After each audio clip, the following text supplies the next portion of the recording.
চাটনির মধ্যে হ্যাঁ আমি আগে বলি আগে বলে নিই তারপর আবার ক্লিয়ার করে বলেন। চাটনিটা ফুটতে হবে হ্যাঁ ওটার পরে হলো গাছের যে লেবুর পাতা আছে লেবুর পাতাটা ব্যবহার করতে হবে।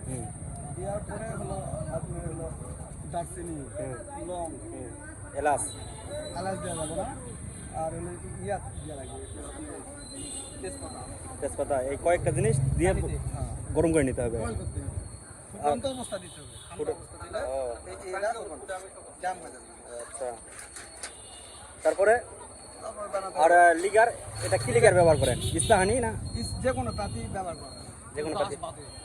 ডাস্ট বলতে তার বলতে মানে ঘুরে মানে ছাগনির ভিতর দিয়ে চলে আসবে পাতি পাতি ব্যবহার করা ব্যবহার করা। এটা হচ্ছে আপনার গোপন টিপস নাকি?